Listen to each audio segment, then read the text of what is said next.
How's it going, everybody? Rybrad here today, and we are back with our Honolulu Hammerheads franchise mode. And in today's episode, we are going to be taking on the Minnesota Wild in the first round of the playoffs. A very good season for us as we went 55, 24, and 3. I can't remember, did we win the President's Trophy? But while I check this, guys, go ahead and click the Discord link down in the description. Join the Discord. It's very fun. I really enjoy talking to you guys. I love seeing the pictures that you guys post. Shout out to some of you more active guys in there like Ethan and Josh. Obviously, the moderators are in there too. So if you want up close and personal interaction, go ahead and jump in the Discord. We'll play ESHL together. We'll do franchise modes together. You guys will be the first to know about live stream and different ideas for the channel. So go ahead, get that Discord link. Hop in it. But we did not win the President's Trophy, nor the Western Conference, as Dallas won it. So Minnesota must be the wild card number 1 then. So one of the comments in the last episode, I just checked it out, said that we had Brock Besser on no power play lines, and that's why he was upset with his ice time. He's on power play number 1, so maybe I didn't have him there before I started shifting everything around. But you guys, you keen-eyed viewers out there, I know you guys are watching. You may have noticed that we get a +3 now on our first line, and you may have remembered that but Rybread, wasn't it just a +1? Well, I have decided to change Joel Iginla to a power forward. Much like his father, Jerome Iginla, Joel Iginla is going to start to hit the weight room and live the life of a power forward. It just helps us out with chemistry. I think he's still built for it. I mean, heck, it's not like I'm making Braden Point at 5'10", be a power forward. Even Brock Besser is an okay, I probably wouldn't make either of those guys a power forward, but he is 6'2", 192, so maybe if he bulks up a little bit. Actually, I'm surprised to see that he's the weakest one on this first line, but I think it just kind of makes sense to make him the power forward. He's still young, he's 20, he can learn to adapt, put some weight on, 6'2", have him fit the coach's scheme a little bit better, get us a +3 up there. Second line for us is really good, thanks to Eric Stahl just defying all expectations. As you can see what he's done in the regular season, 90 points, and he's played pretty much only on the second line. He did 28 power play points, but he only played 17 minutes again ever since he's come to Honolulu. 17 minutes has been his sweet spot, and he's been nearly a point per game. Best season he's had in a long time. We've already covered this.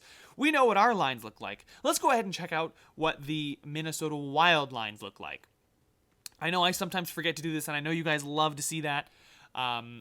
So let's go ahead and not forget in this one and jump in and see what Minnesota is going to offer up. First impressions don't look very good with Zucker, Rask, and Fiala. I mean, they're best players in 85. I mean, I guess Zucker or Fiala, you can call either one of them their best players. Maybe it's getting a chemistry boost because it's two-way. Playmaker, sniper, okay, that could get a chemistry boost. So it could be a +3, which would be 88, 86, 88. I don't see it getting a +5 even still. That's only 90, 88, 90. How did they do during the regular season? Fiala with 81. Okay, so he did well. So he's probably getting some kind of boost. Rask only had 67, which would make sense for that 86. And then Zucker only got a 62 points. So not too intimidated by their first line, especially with our first line being as good as it is. Their second line doesn't really match ours. I mean, it's close because we've got 83 Stahl and 84 Chris Kreider, but we have 88 Mike Hoffman, where they have 83 Zach Parise. Now, these guys are still good playmaker, sniper, playmaker. They're just older. They got some experience, I guess is what you could say. Their third line is pretty good. They got Donato, Philippe Deneau, and Joel Armia. So it's a good third line, but I still think our third line is better with Brendan Gallagher down there on that third line. Man, I gotta stop signing Montreal Canadiens in other franchise modes because I'm gonna get all my lines confused here in just a second. And their fourth line is a typical fourth line. It maybe is better than ours, maybe isn't. I don't know. Maybe it's got chemistry, power forward, two-way forward, power forward. So it maybe does, but it probably won't affect the series too much. So on the whole, their offense is not what got them here. I don't see their offense with Kevin Fiala being their leading point getter. I don't see this being the team, or the part of the team that carried them here. Let's check out their defense. Well, and from first glance, it definitely looks a lot better with Ryan Suter and Matt Dumba. Now, if their coach is a little bit of a defensive scheme, I think this could be really, really good pairing. It could even be a +5. I'm betting it's a +3 with Suter and Dumba, which would make 91, 93, which is a lot like us with Johan Edler and Rasmus Dahlin. Jonas Brodin and Jared Spurgeon. Speaking of Swedish defensemen, we've got Jonas Brodin and Jared Spurgeon there. A really good middle pairing. That's like our Hayden Fleury middle pairing as well, and Gustafsson. So pretty close in overalls. The third pairing actually went to school with Louis Belpedio. Cal Fleury there as well. Their third pairing is not as good as ours, I would say. Maybe they're getting chemistry that gets them up, and if they did get a +3, they would be as good as our third pairing. But on the whole, they have a good defensive core. I mean, it's much like ours, and I would say we have a really good defensive core. I think ours is in a better position because Suter is 37, and he signed for 4 more years at 7.5. So I would say with Rasmus Dahlin and Johan Edler becoming studs, we're in a very good position there. And in goal, it's still Devin Dubnyk, 35, 83. He's now dropping to a fringe starter. He's not exactly what you want for a starter, but they're going to make one last go with it, with Stalock as the backup too. But Dubnyk, it really seems like the last hurrah for the Minnesota Wild. It seems like they're not a team that's going to be too threatening. They're pretty old, and I don't think they'd be able to bounce back, especially with some of those contracts still on the books. Maybe we could look to acquire their draft pick, beat them in the playoffs, and acquire their draft pick for first-round pick next year. We'll see. I don't know. But we went 9-0-1. They went 4-5-1, so they didn't exactly surge into a playoff spot by any means. But we are going to be here at home as we were the higher seed, the 3 seed in the conference, or the 3 seed in the league, 2 seed in the conference. We're going to be taking on Minnesota. Let's go ahead and not deliberate anymore. Get right into it here, ladies and gentlemen. First period, set a good tone. Nothing. 12 shots to 8, though, in our favor, so I do like to see that. In the second period, it is 1-1. Zucker on the power play gets the first goal, but Justin Schultz at even strength goes ahead and gets us even. And now in the third period, in a game that I didn't expect to be this close, maybe they do have a really good defensive team, and that's how they've gotten here. They just have Fiala score. Jared Spurgeon, just kidding, they just have defensemen score. And it's 2-1 halfway through the period. Minnesota is up 2-1, but Braden Point with that +5 power play gets us back to 2-2 with 5 minutes to go. Are we going to head to overtime, or is somebody going to be a late game hero? No, we are going to head to overtime with an overwhelming amount of shots in Honolulu's favor. Here in the overtime period, it is there, it is done. Kevin Fiala, the hero for the Minnesota Wild, gets them the win.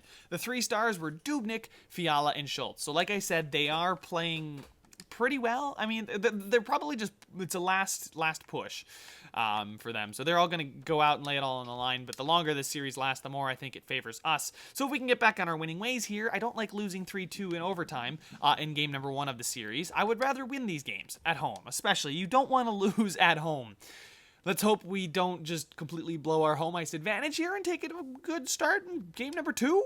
That is not exactly what I would call a good start, with Donato and Zuccarello both getting on the board. In the second period, they go up 3-0, and I'm going to quick sim the rest of it because I can't be bothered. 5-2 win for Minnesota, and this joke of a team is beating us 2-0.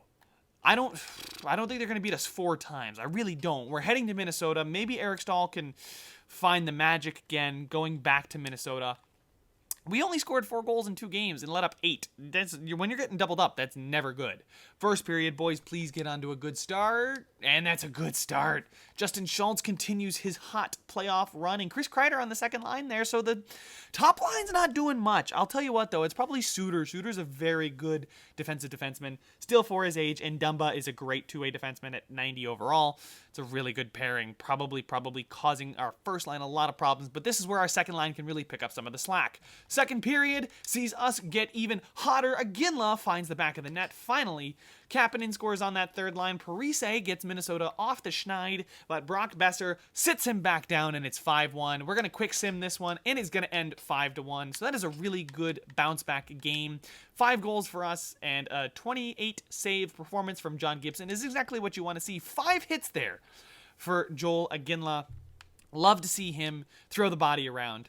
As the power forward that we've created him to be, it's going to free up Brock Besser, and I think he's still going to play well because of it. I mean, he got 2 points, and Brock Besser, I believe, got 2 more points off of that as well. So, another game in Minnesota. Can we even the series heading back to Honolulu? Starts off with a good first period, and yes, it is. There he is, Aginla on the power play, looking like he's got that left-handed shot. I think he's a lefty, right? Is he a lefty? Maybe he's a righty. I think he's a lefty, though.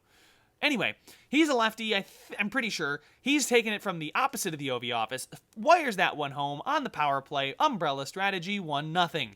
Second period sees Aginla score again, so Aginla as a power forward is starting to grow into his role. Philippe Deneau, literally on top of John Gibson, scores and gets Minnesota back Well, he evened the score, and then Iginla made it 2-1, gives us the lead again. Our power play, come on.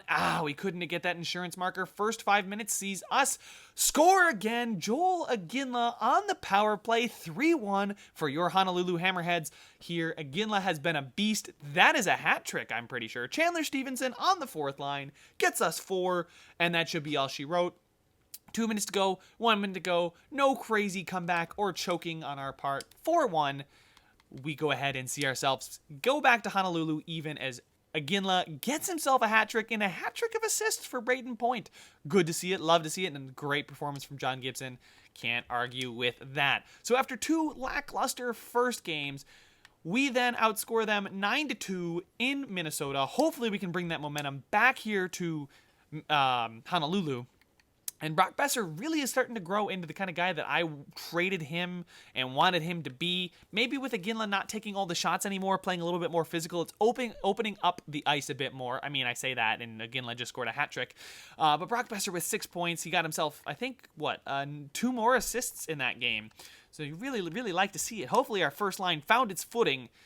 And now 2-2 in the series. This is a huge pivotal game. This could turn the series one way or the other. The momentum is in our favor, though, and we are on home ice. Let's get it off to a good start in the first period. Nobody got off to a good start. It's just a dull affair. 12-11 in shots, though, is not what I would call a dull affair. Second period, though, sees us go up 2-1. Is Iginla again. The man is on a mission. Power forward is the perfect role for Iginla. Jared Spurgeon there. Their defense, I'll tell you what, their defense is scoring goals. I predicted that's kind of why they were here, and I think it just might be why they're here, is their defense kind of does it all for him. Eric Stahl, the Magic Man, continues to just defy age. 2-1, comes back to spite his former team, and that leaves us here with the third period up 2-1. Halfway through, looking about like Honolulu, it's very just solid right now. But we give Minnesota a power play, a 5-on-3, but Iginla's going to score shorthanded. Iginla does not care what the strength is. Iginla's strength is his own muscle, his own shot. He scores again shorthanded. And Mike Hoffman on that second line gets us the 4-1 win again. So that is 3 straight games where we have put up 4 or more goals, and 3 straight games where Minnesota has scored 1. At most 1 goal, and Joel Iginla is absolutely on fire right now. He is tearing it up. 6 goals in 5 games played. The dude does not want to pass the puck anymore. Screw that. I said that maybe Brock Besser was going to be the one taking the shots and getting the ice open for it. No, Iginla opens his own ice and he scores his own goals. He doesn't need to pass to anybody. He just takes it. He scores. He's a power forward. That's what you want to see out of your young draft pick that we really built this franchise around. Putting Braden Point with him and Brock Besser this is what it should be happening. I mean, maybe not 6 goals, 1 assist, maybe a couple more passes there, Joel. But hey, you know what? If you just want to score another hat trick this game and see us into the second round without me having to worry too much, really appreciate that. 3 straight wins. Can we make it 4 and get into round number 2? First period sees nothing happen. 7 to 8 shots, rather dull affair. 12-11 I said was pretty dull. Well, this is downright a snooze fest. Come on, wake the people up. Well, wake the people back up in Honolulu or Eric Stahl. Come spite your old team. Come on, no love lost. Don't give them anything. They exposed you in the expansion draft. They didn't want you anymore. We've signed you back multiple times now. Let's go. Second period. Nobody's going to do anything, and it's a tight game number 6 as Minnesota is clamping down, not really getting too many shots, not getting too many shots against. Maybe that plays into their favor. Somebody's got to break through at some point here. It is the third period. Nothing. Brock Besser, space opened. Brock Besser scores, but we give him a 4-on-3 and a 5-on-4 power play, but our penalty kill is enough to see it out. And can we close the door here? John Gibson, this is why we went out and got John Gibson. 5 minutes to go. Can he shut the door? Will he close the window on Minnesota's playoff hopes? But no! Ryan Suter at the age of 37 keeps his playoff hopes alive. He's doing anything to get a taste of the cup. And he's going to score with 24 seconds left as I was just about ready to call their window closed. There is a slight breeze coming through, boys. It is not yet closed. Can we slam it shut in overtime? Sudden death. Who's going to be the hero?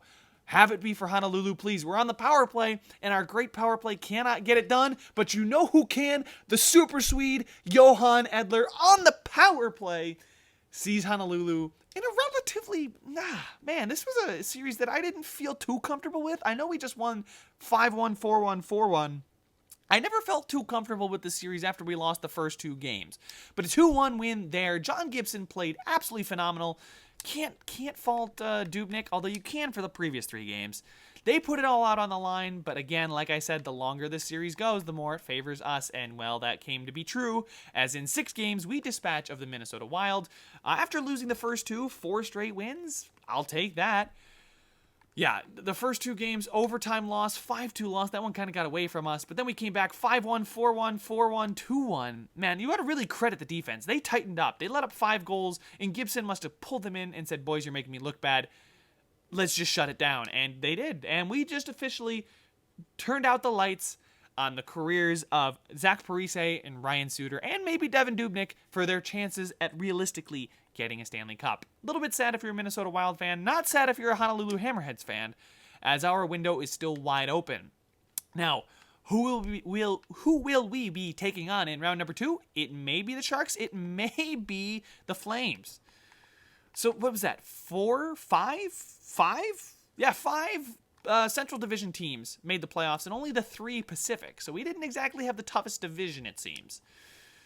And one more day here as the East looks to be almost settled as well. Capitals and Hurricanes in Game 7. Now that would be a fun freaking series. A Game 7 between those 2. We saw how entertaining it was this past season. Hopefully we can get some hockey back in our lives soon, as I miss it. I know you guys do too. Who is going to be missing the playoffs and who will be heading to Honolulu? It will be the Calgary Flames that in a Game 7 win 7-2. They absolutely demolished San Jose and Washington 6-0 over Carolina, as both teams easily see themselves into round number 2. I say easily. And a game number 7 where all the pressure's on, they stood firm, their opposition crumbled, and we are in round number 2 against the Calgary Flames. But guys, make sure to leave a like if you enjoyed it, subscribe if you want to see some more, and I will see you guys in the next one.